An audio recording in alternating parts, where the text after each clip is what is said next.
Hi everyone, for tonight's Nightcap and review, I'm having a Gatorade and I'll be reviewing Abyssal by Evie Black. This is the third book in the Agents of Balance and Chaos series that are each a standalone, so you don't have to read them all, but I would recommend them.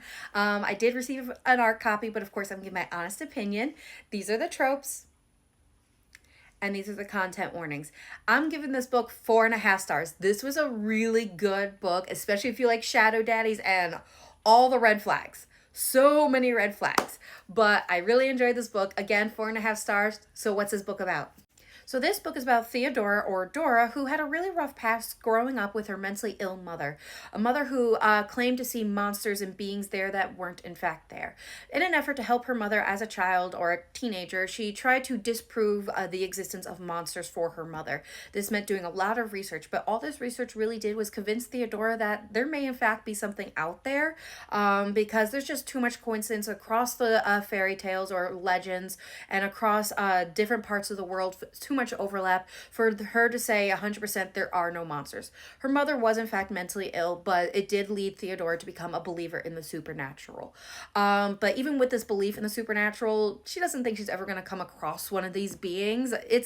She thinks she's just going to live a normal life, even if her life is that of a psychic who helps people by seeing their futures and getting rid of ghosts in homes. But that is mostly done with the aid of her best friend, who helps things along, sets up scenes, as it were. So with all that, she knows that at least within her realm, she's probably never going to come into contact with a supernatural being, and the magic in her life is just fake and staged. That is until the gods come a-knocking and she literally drops to the ground having a vision. When she comes to, she is whisked away in the shadows to a secret location where she meets 3 otherworldly beings. These beings tell her she has been chosen by the gods to be an oracle. An oracle is a super rare being, even in the world of supernatural creatures, where they are sent visions by the gods, some that can be altered to change the future. That is, if they receive the proper training to interpret them. So off to training she goes, but her teacher Donovan's teaching methods leave a lot to be desired. So the question becomes, will she even survive training long enough to learn how to interpret these visions that look to be showing her the end of times, and if she doesn't interpret them properly, will she be able to save anyone, let alone the world? So what are my thoughts on this book? Again, I'm giving it 4.5 stars. I've enjoyed every book in the series. Book 1, Unbalanced, is right there. I love this series. Book 3, I think, though, is my favorite of the 3. I think that has to do with Donovan, the male main character. He did beat out Xandros from book 2 of Leona, just by a little, and that's mostly because he's a shadow daddy with walking red flags. And hello, look at this character art Evie sent me. Color me intrigued. Of course he's going to win. So I definitely enjoyed him, and he is definitely an interesting character because he definitely has a lot of red flags.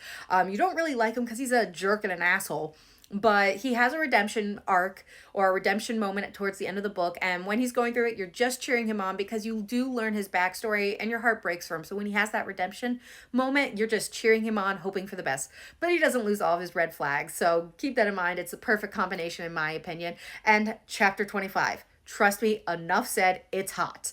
Now, for Ladora, I loved her. She's a softer, stronger kind of female main character. She's not bust through the door, take charge kind of woman, but she's had it really rough growing up as well. So she's definitely a softer, and has her own issues that she's trying to get through.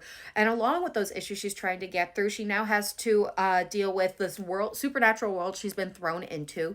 She's trying to deal with these visions that a god is sending her, and they're horrific visions, and she's trying to survive Donovan's training.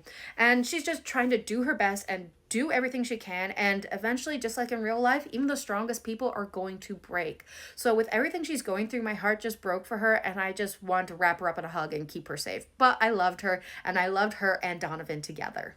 Now, I will say, as much as I did love the two of them together, their relationship was in no way easy. They both have rough, troubled past. They do not know how to trust, and that means because they cannot trust in one another, they're not willing to open up to one another. So it's not a matter of miscommunication. They, in fact, do not communicate at all.